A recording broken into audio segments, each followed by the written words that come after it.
ఎన్నో రకాలైన బోధనలు మనం చూస్తాం.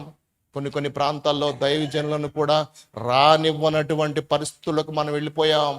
అన్యులంటే సరే ఓకే, మనం ఏదో మతం గురించి ప్రచారం చేస్తున్నామని చెప్పి వాళ్ళు అంటున్నారు కదా. ఇది మతం కాదు. ఎవడు రమ్మన్నాడు మతంలోకి? మీ మతంలో మీరే ఉండండి, నమ్ముకోండి యేసయ్యను అంతే. నమ్మిన వారికే, నమ్మనటువంటి వాడికి ఏమీ లేదు. చాలామంది తెలియక అంటారు ఏదో మతం మారుస్తున్నారు. మతం ఎవరు మార్చారండి?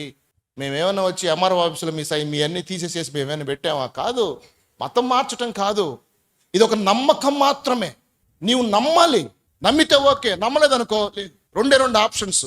నీవు దీన్ని నమ్మేవంటే అర్థం ఏంటంటే దీనిలో ఉన్నటువంటి మంచినంతా కూడా నీవు పాటిస్తున్నావు అని చెప్పి అర్థం. ప్రియులారా, తెలియక మతం మారుస్తారని, అవి ఇచ్చి మాటలు చెప్తారని మతం మారుస్తారు, అవన్నీ కాదు అనవసరమైనటువంటి మాటలండి. మతం మార్చటం కాదు, ఒక మార్గాన్ని చూపించటం. ఇది దారి, ఈ దారిలో నువ్వు వెళితే అక్కడ పోతావు.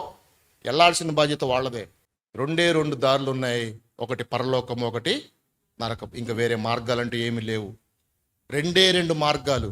మనిషి మరణిస్తే రెండు ప్రాంతాల్లో విశ్రమించాలి. ఆ రెండు మార్గాలు, పరలోకం అన్నా, మోక్షం అన్నా, ఇంకోటన్నా, హిందీలో అన్నా, తమిళ్లో అన్నా, వీటన్నిటికీ కూడా రెండు మార్గాలు ఏంటంటే ఒకటి పరలోకము, ఒకటి నరకము, ఒకటి హెవెన్, ఒకటి హెల్. మన యొక్క ఆత్మలు, మన సోల్స్ అన్నీ కూడా అక్కడే నివాసం చేయాలి ఒక దినాన. తెలియక చాలా మంది అంటారు ఏదో మారుస్తున్నారు. ఎవరు మారుతారు? అంత అమాయకులు ఎవరున్నారు ఈ రోజుల్లో?